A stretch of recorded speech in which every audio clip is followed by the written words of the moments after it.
Deus abençoe a sua vida. Vamos aqui então para mais um devocional. Dos devocionais hoje dos dias 24 ao dia 30 de junho, fechando o mês, e dos livros de Marcos, capítulo 7 até o capítulo 10, 2 Samuel, do capítulo 17 ao capítulo 24, fechando o livro de 2 Samuel, livro de Daniel, capítulo 11 e 12, também falando sobre escatologia hoje, fechando também o livro de Daniel, e Oséias, capítulo 1 ao 4, profeta Oséias, dos profetas menores. Não esqueça então de compartilhar, esse vídeo, mandar aí para seus amigos.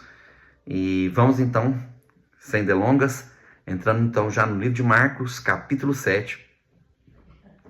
Os fariseus questionam Jesus pela tradição, por causa da tradição deles, de lavar as mãos. Então, Jesus mostra para eles que eles invalidavam então a lei, a lei de Moisés, a lei de Deus, que veio através de Moisés, por causa da tradição humana deles.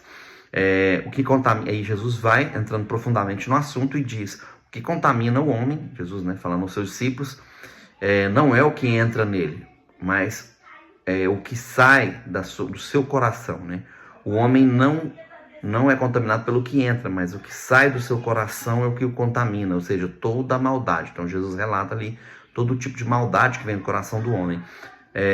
Nesse mesmo capítulo, Jesus encontra a mulher Sirofenícia, que clama pela libertação da sua filha. E Jesus fala: olha, eu fui enviado tão somente às ovelhas perdidas da casa de Israel. E ela fala: olha, sim, mas os cães comem das migalhas que caem na mesa dos seus donos. E Jesus fala: mulher, grande é a sua fé. Então Jesus faz uma comparação da fé dela com uma fé extraordinária. Uma fé que impressiona Jesus. Avançando aqui no capítulo 7 do livro de Marcos, Jesus cura um mudo e surdo de uma forma atípica. Ele toca o dedo nos seus ouvidos, e cuspindo no dedo, ele toca na língua desse surdo e mudo, e ele então é curado para a glória do Senhor. Avançando então, capítulo 8 do livro de Marcos. Capítulo 8, começa Jesus multiplicando pela segunda vez os pães e os peixes, para uma multidão que já estava ouvindo ele há 3 dias. São uma multidão de um pouco mais de 4.000 pessoas, e essa multiplicação acontece mais uma vez, e sobram então, dessa vez, 7 cestos cheios de pães e peixes. Os fariseus então pedem um sinal para Jesus, que responde que nenhum sinal será dado.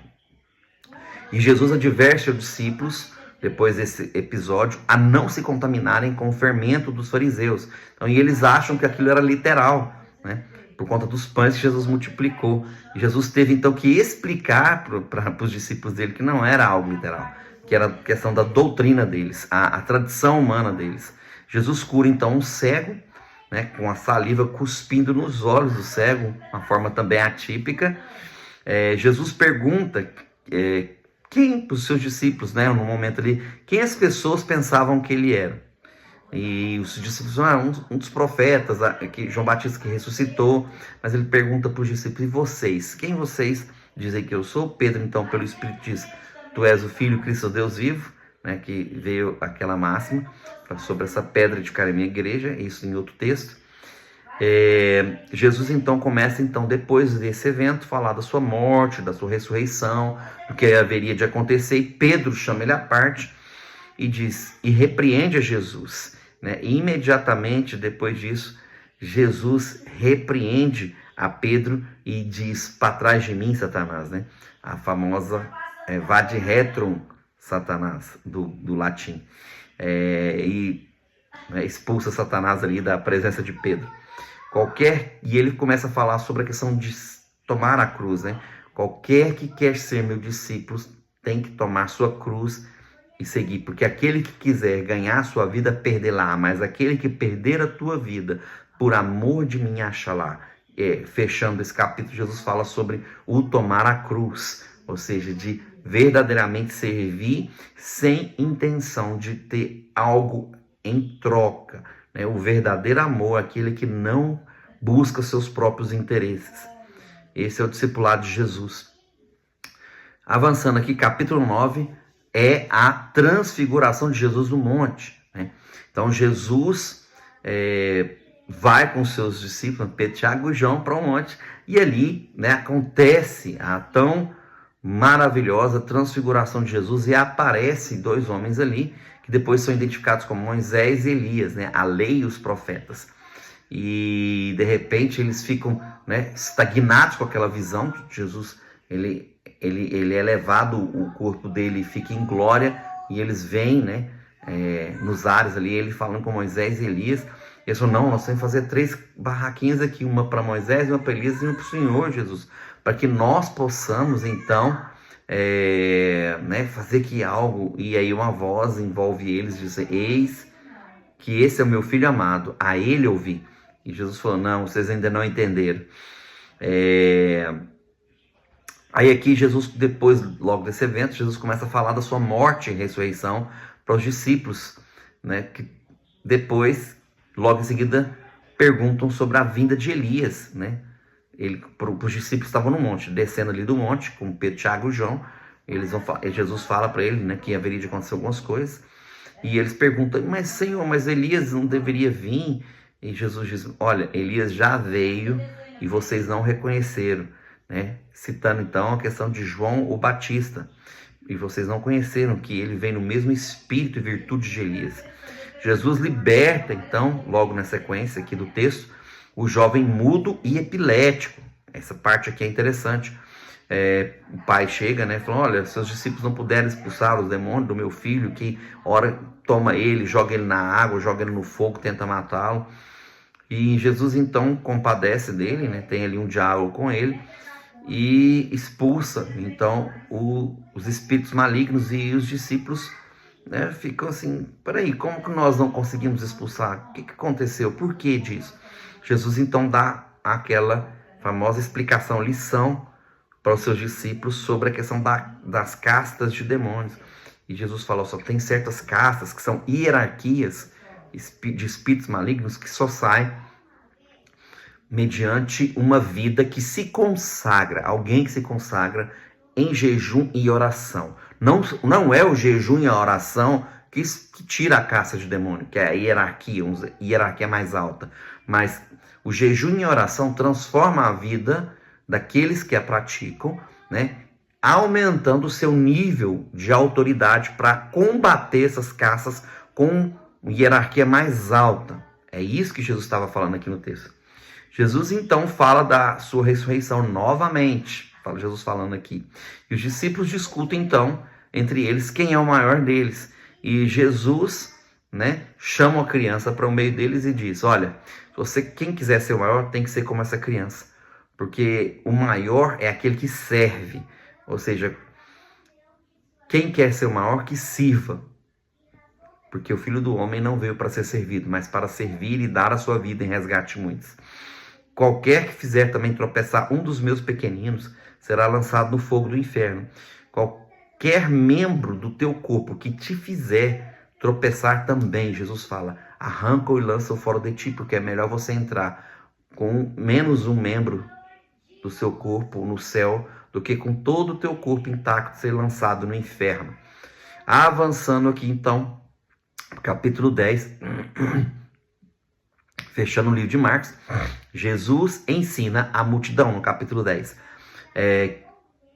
Os fariseus então questionam ele sobre a questão da carta de divórcio e sobre as questões do divórcio. E Jesus responde, olha, não foi assim desde o princípio. Moisés permitiu a carta de divórcio por causa da dureza do vosso coração. Mas desde o princípio Deus fez homem e mulher para que eles fossem uma só carne. Né? O coração de Deus, ele se entristece com o divórcio, porque Deus é um Deus de restauração. Ok? E Jesus fala sobre esse assunto aqui. Jesus também fala sobre a questão das crianças, porque delas é o reino dos céus. Porque as crianças quiseram chegar até Jesus e eles proibiram. Ele falou, não deixe vir a mim os pequeninos, porque delas é o reino dos céus. E no mesmo texto, o jovem rico, né, questiona Jesus e fala, bom mestre, o que eu farei para herdar a vida eterna? Para que eu farei para fazer as obras que tu fazes? E Jesus falou assim, olha, pratica a lei. A resposta de Jesus, né? né? Desde criança, você tem que praticar a lei ali, né? Não matarás, não roubarás, não terás, amarás seu teu Deus acima do tua alma, teu corpo, teu entendimento.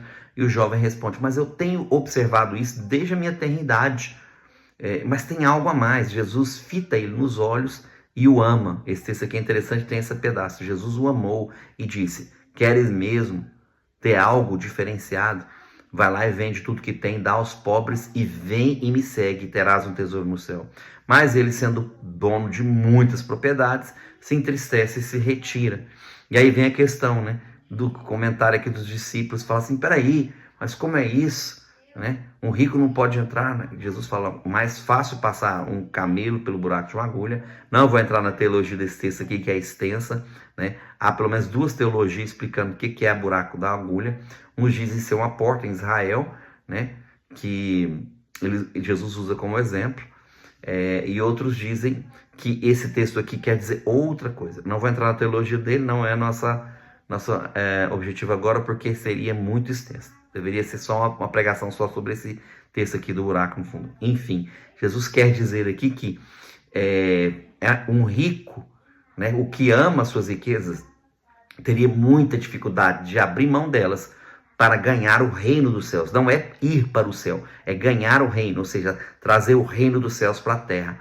Porque para trazer o reino tem que ter abdicação, tem que abdicar de muitas coisas. E aí os discípulos ficam falando, mas nós que deixamos tudo e te seguimos. Jesus responde, né? Vocês terão nesta vida ainda muitas vezes mais e ainda herdarão um reino eterno. Jesus mais uma vez fala aqui nesse texto da sua morte e ressurreição. Olha, quase que todos os capítulos Jesus vem falando sobre a sua morte e ressurreição, preparando os discípulos para isso. Tiago e João, então, chegam a Jesus e fazem um pedido para ele, falaram, olha, Senhor, o que nós vamos fazer para sentarmos quando o Senhor estiver no teu reino? Uma à tua direita e outra à tua esquerda. Jesus fala assim, não sou eu que tenho, não é a mim que me cabe essa decisão, mas sim meu Pai que está no céu.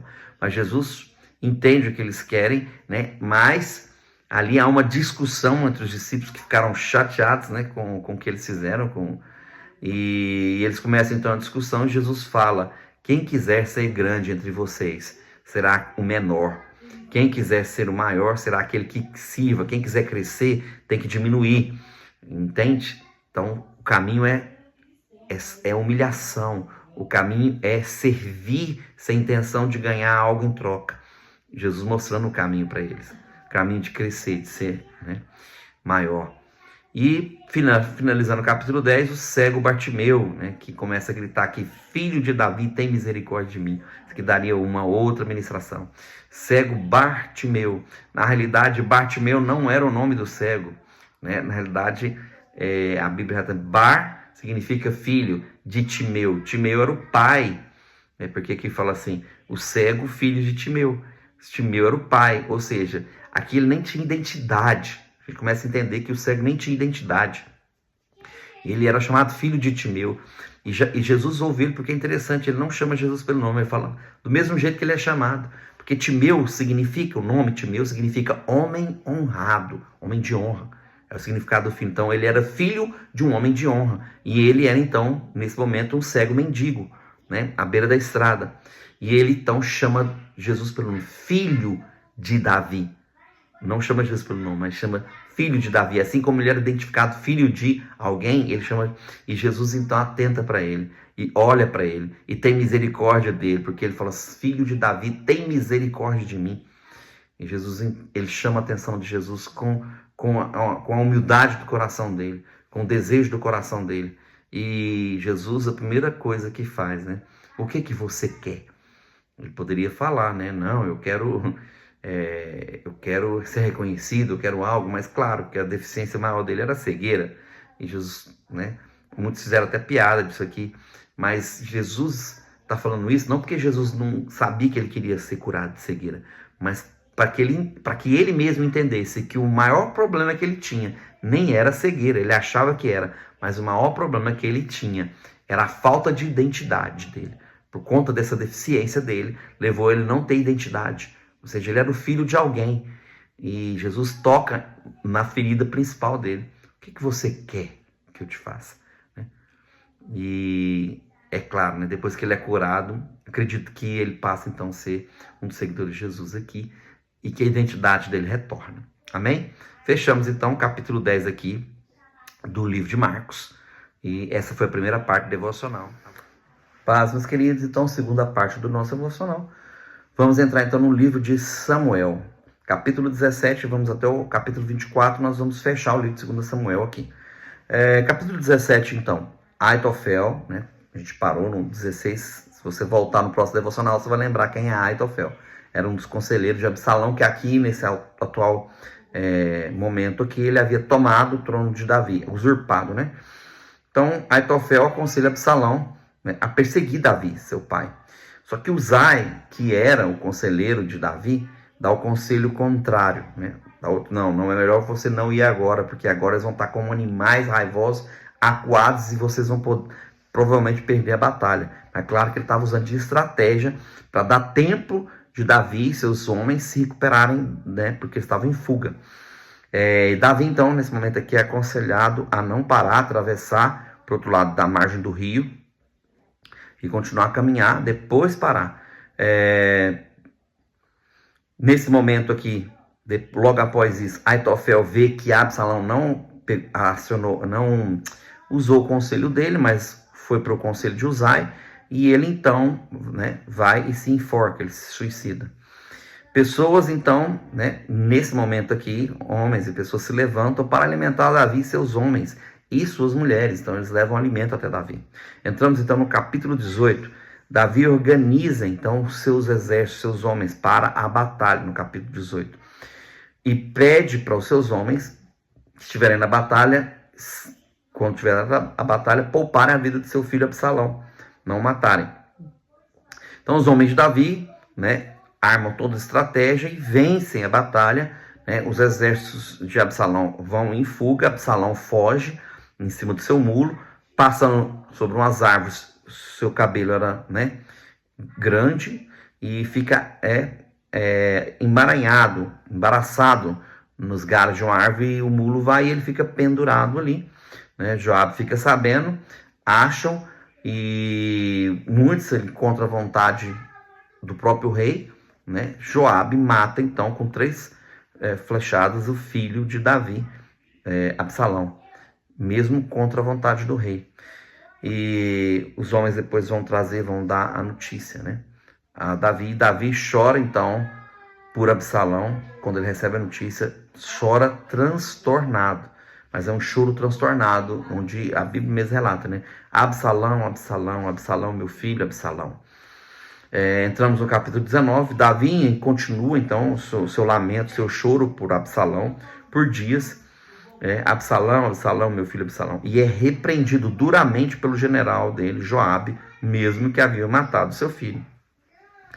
Mas Joabe o repreende, né, e fala: olha, você já perdeu seu filho, já perdeu muita coisa, você quer perder agora tudo, seu rei? Então se levante e se posicione como rei.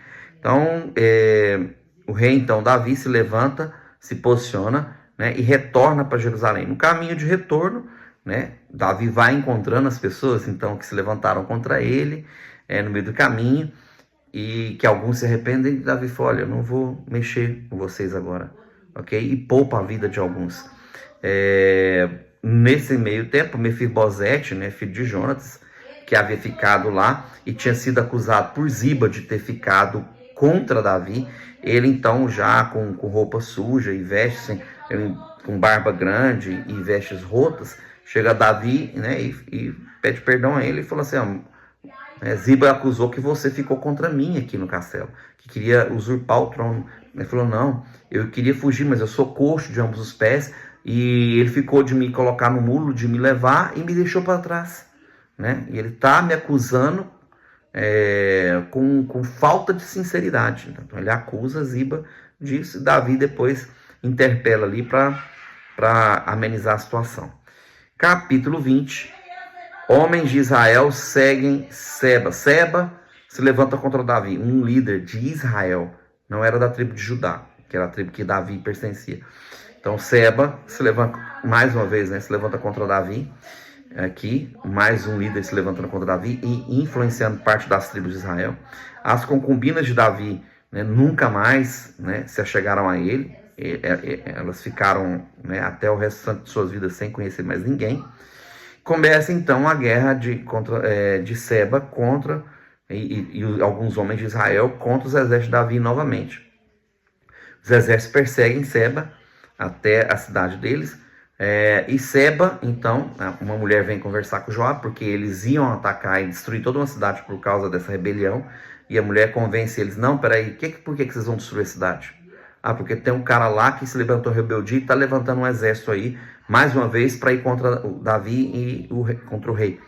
E aí a mulher falou: peraí que nós vamos resolver. Entra lá, chama a liderança da cidade e corta a cabeça de Seba e entrega a cabeça de Seba para Joabe. E Joabe, então, né, cessa essa guerra, porque aí já os rebeldes já foram resolvidos. E termina a guerra, então. Capítulo 21. A fome de 3 anos, vem uma fome, né, de 3 anos sobre Israel. E Davi pergunta a Deus o que houve, por que essa fome? Deus responde que é por causa dos sangues dos gibeonitas, que lá atrás, né, haviam feito aliança com Israel, que eram os rachadores de lenha, né, os servos que se tornaram servos de Israel. E Deus manda eles ter com ele, e Davi vai ter com eles e pergunta: o que vocês querem que faça a vocês? E eles falam: nós queremos 7 homens da casa de Saul, que matou, né, que derramou o sangue da nossa terra. E Davi então cede esses 7 homens, ok? Davi aqui nesse capítulo guerreia novamente contra os filisteus e quase morre pela mão de um gigante que chama Isbi-Benob, tá? O nome do gigante, Isbi-Benob, é um possível irmão de Golias, um dos, né, possíveis irmãos ou parente próximo de Golias. Esse gigante quase mata, mas Abisai, que é um dos valentes de Davi, lá na frente você vai ver, mata esse gigante. Entramos então no capítulo 22. O capítulo 22 é interessante, que é o Cântico de Davi, também conhecido como Salmo 18. É um salmo de gratidão e por livramento, né, durante toda a trajetória de Davi. É um cântico que a gente costuma cantar muito no meio evangélico, no mundo gospel, né? O caminho de Deus é perfeito, a palavra do Senhor é poder, é espada e escudo de todos os que nele confiam. Deus é minha fortaleza e a minha rocha, com ele passo para o meio de um batalhão. Ele adestra minhas mãos e me prepara para guerrear. Porque quem é Deus senão o Senhor? Quem é rochedo senão nosso Deus? É uma música poderosa. Esse é o Salmo, esse é o Cântico de Davi, né? 2 Samuel 22 ou Salmo 18. Capítulo 23. As últimas palavras de Davi, né? Antes de sua morte, ele fala ali, né, sobre como se portar como uma pessoa que ama a Deus acima de todas as coisas, que ama o Senhor. E nesse mesmo capítulo 23, ele vai falar aqui dos seus valentes dos feitos, dos grandes feitos dos seus valentes, né? Vários deles aqui são citados. São 37 valentes, são 37 nomes ao todos aqui citados por Davi.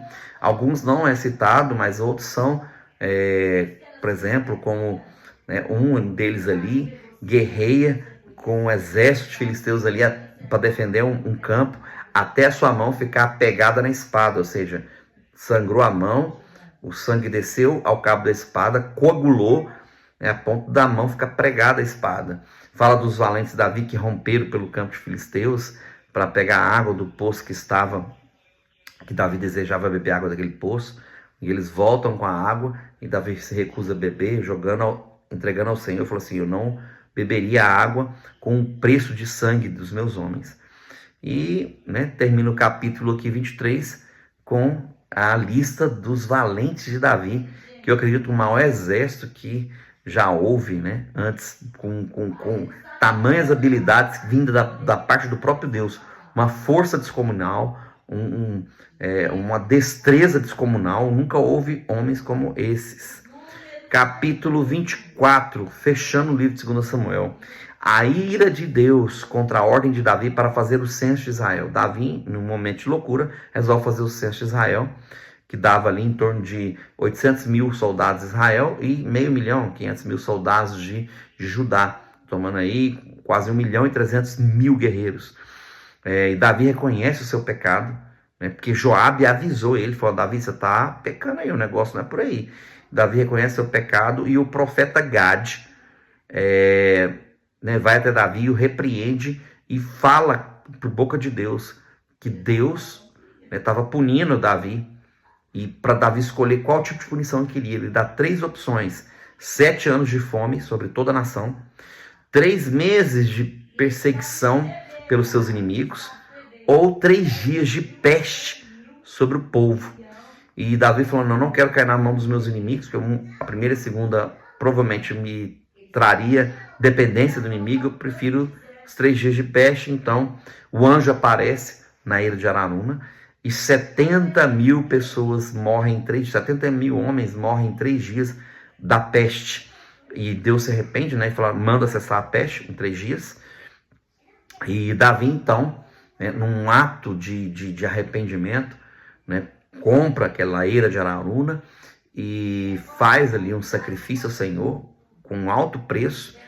E futuramente aquela eira, né, seria o lugar onde seria construído o futuro templo de Salomão. Os historiadores dizem isso. Entrando então, terminamos aqui essa parte, segunda etapa, e vamos para a terceira etapa, que é os profetas, ok? Terceira parte do nosso devocional, entramos aqui, então vamos fechar hoje o livro de Daniel, né? Então nós vamos falar aqui sobre escatologia. Vamos lá. Daniel capítulo 11, capítulo 12, vai ser extenso um pouco aqui. Capítulo 11 é uma profecia muito precisa sobre a história que já aconteceu. Então, Daniel, na época de Daniel não havia acontecido, então Deus profetizava o que aconteceria, né, tempos futuros para Daniel, mas que para nós hoje já é tempos passados. Mas é impressionante a precisão da profecia ao longo da história, quando você vai estudando a história. Eu vou estar citando aqui no capítulo 11. Então, começa aqui então com os reis da Média e da Pérsia, que ainda reinariam, né? Eles falam que seriam ainda 3 reis que ainda viriam, da Média e da Pérsia, até se levantar o rei da Grécia, um rei forte, né? Um rei valente, que era um chifre, né? Na outra profecia, que esse grande, né, chifre seria quebrado, e aqui ele diz que esse rei que se levantaria, né, que é Alexandre Magno. Então a profecia vai avançando na história. Então ele vai falando dos 3 reis, depois ele entra no rei da Grécia, que é Alexandre Magno, ou Alexandre o Grande. Depois dele, ele vem descendo na narração de um rei, rei do sul, rei do norte. Você lê no texto, você vai entendendo que aí ele vai falar dos 4 generais que se levantaria, né? Ptolomeu era um deles, que ele inaugura a época ptolomaica no Egito, na região do Egito ali, e daquela parte ali da África, né, que dura 300 anos depois, que é um dos 4 generais aqui de Alexandre o Grande. Ele então vai contando a história, né, vai narrando ali a profecia dos reis que se levantariam. Um deles, provavelmente aqui na história, é o rei que veio da dinastia ali de Alexandre o Grande, que é Antíoco Epifânio, né? Na guerra de Macabeus ali, ele então sacrifica um porco no templo, né? No templo, no segundo templo ali dos judeus, profanando então, e depois disso vem a revolta dos Macabeus, que daria início então à festa de Hanukkah, que é um feriado judaico hoje. A transição, né, ali ele vem profetizando, ele vai profetizando tudo isso. A transição de Roma República até Roma se tornar um império, né, começando então, quando Roma República ainda era governada por Júlio César. Júlio César, então, que tinha um general que chamava Marco Antônio, que se apaixona lá por Cleópatra, e vem a história de Cleópatra, né, que entra aqui na parada, né, com Marco Antônio. E ele vai evoluindo a história até a chegada de Jesus. Olha isso, né? Até a chegada de Jesus, que alguns anos depois, né, da morte de Cleópatra, 60 anos, se não me engano, 50 anos, já é o nascimento do nosso Messias Jesus. Ele fala aqui no versículo 22, especificamente, Jesus, o príncipe da aliança. Ele chama aqui o príncipe da aliança. A partir daqui, então, começa então a ter um termo específico. Olha que interessante. Logo depois que ele cita, então, o príncipe da aliança, que é Jesus, a partir daqui ele vai usar um termo, depois do versículo 22 em diante. É o termo que ele usa 3 vezes, que chama de Santa Aliança. Santa Aliança, Santa Aliança. 3 vezes ele vai citar esse tema aqui. E ele vem falando isso aqui até então chegar na invasão de Jerusalém por General Tito. Estou narrando para vocês aqui a história, o texto está lá, se você vai ler e pegar, juntar com a história que já passou, ele vai falar então sobre a invasão de Jerusalém por General Tito e o início da abominação da desolação, que seria o começo ali da diáspora dos judeus, que seria prolongada ao longo de muitos anos. Versículo 31 até o versículo 35, ele vai falar sobre a perseguição da igreja, que é interessante aqui, que é onde eu te falei para você que aparece o termo Santa Aliança. Versículo 31 a 35 fala dessa perseguição aqui então, no período da igreja, e o crescimento da igreja, olha que interessante, e a contaminação também da igreja, porque alguns falsos entrariam no meio ali e usariam de astúcia para com a igreja. Então aqui já é a evolução e o crescimento da igreja ao longo dos séculos depois de Cristo. No versículo 36 ao versículo 39, muitos entendem sobre a questão do levantar do anticristo. Aqui muitos falam sobre a questão do anticristo. Eu vejo como um cumprimento da história ainda, esse período aqui, que é o versículo 36 ao versículo 39, que é o levantar do império do anticristo. Sim, é o levantar do império do anticristo lá atrás, que é o império islâmico, que nasce aqui através de Maomé, o profeta, ok? Que começa então a unificação das tribos que estão em volta de Israel, por uma religião única, que é o islamismo. A profecia aqui é interessante, porque aqui nós vemos claramente nesse texto aqui de Daniel, aspectos que estão na lei da Sharia, ou seja, que estão no Alcorão, que é citado aqui no texto, que ele não teria amor, não teria desejo às mulheres e tal, e falam muitas questões aqui, aspectos também da personalidade do futuro anticristo, porque é o aspecto antigo, mas que seria repetido, porque o antimessias que vai preceder a volta, o retorno do nosso Senhor Jesus, e que vai, por ocasião, gerar a última guerra, vem lá de trás, ok? Do mesmo povo, da mesma descendência, da mesma etnia que gerou lá atrás, do versículo 40 até o 44, aqui você tem, olha que interessante, eu creio que fala sobre as cruzadas, as guerras europeias e as cruzadas que houveram aqui entre os mouros, os cristãos, o reino dos visigotos, ok? O reino de Andaluzia, que houve aqui na Europa. Se você estudar histórias vai entender.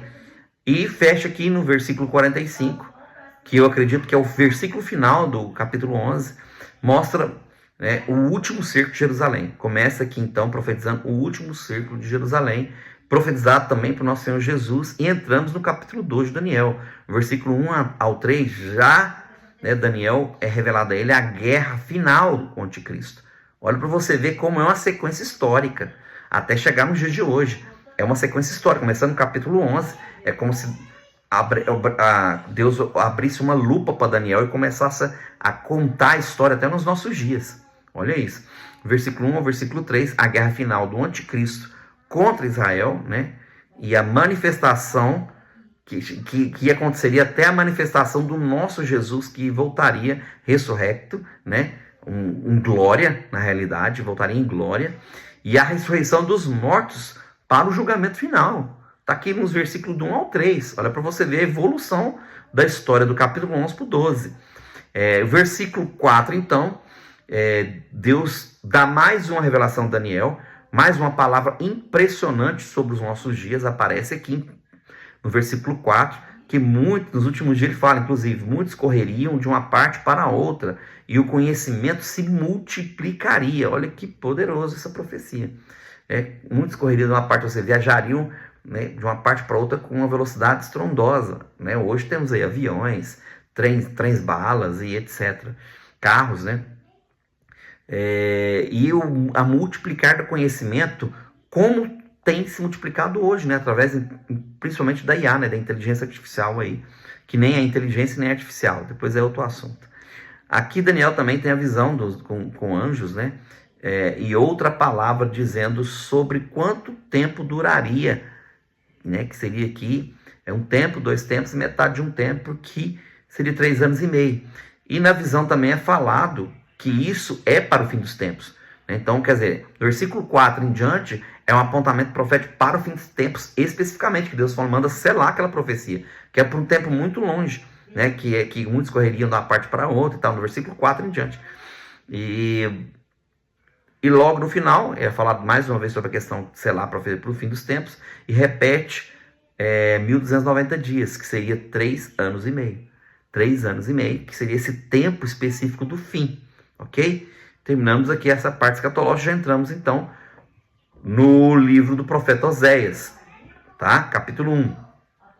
Oséias é um profeta, né, do período dos 4 reis de Judá, que seriam Uzão, Jotão, Acás e Ezequias, que está aqui, inclusive, no texto já, e no período de Jeroboão II, que tem Jeroboão I, que foi o primeiro rei de Israel. Esse aqui já é Jeroboão II, rei de Israel também, é o 13º rei. E seus contemporâneos profetas aqui foi Jonas. Olha que interessante, Jonas viveu nesse período, né, que depois pregou a Nínive, né, Amós e Isaías, eram os contemporâneos aqui de Oséias. Deus manda então Oséias se casar com uma prostituta tirada da prostituição, e teve com ela 3 filhos, né? Jezreel, Lohuama e Loami, que significa Jezreel, destruição de Israel como uma nação. Não mais teria Deus, destruição de Israel como uma nação, é o nome dos 3 filhos. Não mais, que significa? Não mais teria misericórdia da nação, não seria mais Deus da nação, e a nação não seria mais seu povo. Esse é o significado dos nomes, inclusive, dos filhos. Que Deus não teria mais misericórdia de Israel, é o nome do primeiro filho. Lohuama, que a nação, que ele não seria mais Deus dessa nação. E o nome do outro filho, Loami, que a nação não seria mais seu povo. Israel não seria mais seu povo. Que ele tinha completamente abandonado Israel. Mas aqui tem uma profecia de restauração. Deus é um Deus maravilhoso, né? E uma profecia escatológica. A guerra por ocasião do cerco final de Jerusalém, que ele ajuntaria novamente a tribo de Judá com as tribos perdidas de Israel, as outras 11 tribos, que eles ajuntariam eles nos finais dos tempos, nos últimos dias. Capítulo 2, a profecia aqui sobre então a mulher de Oséias, que se prostituiu, né? E Israel também que se prostituiu, que foi resgatada, ok? E Deus promete também resgatar Israel. E no final Deus dirá a esse povo: tu és meu povo. E Israel dirá: e Israel dirá de volta, né? Tu és o meu Deus. Ou seja, um reconhecimento de Israel pelo livramento, pela misericórdia de Deus. Capítulo 3, então, Deus manda Oséias comprar ou resgatar uma outra mulher adúltera e alimentá-la, né? Ou seja, cuidar dela e proibi-la de se prostituir com outros homens, ok? Representando Israel, e que Deus retornaria para buscar esse Israel adúltero e iria congregá-los novamente juntos nos últimos dias, é mesmo que está lá no capítulo 1. Capítulo 4, então, fechando o livro de Oséias, Oséias profetiza sobre a maldade de Israel e sobre todos os seus pecados, né? Que o povo, então, ele diz: o meu povo foi destruído por faltar a esse meu povo conhecimento, meu povo perece por falta de conhecimento. Jesus fala isso lá na frente, né? Meu povo perece por falta de conhecimento, por não conhecer a palavra e nem o poder de Deus. Jesus lá na frente. Deus fala da entrega completa de Israel futura, que Israel ia se Deus fala sobre a completa entrega de Israel aos pecados, e que no futuro Israel se entregaria a ele de coração e ele restauraria Israel. Deus é um Deus de restauração. Amém, meus queridos? E fechamos aqui então mais um devocional. Jesus abençoe sua vida.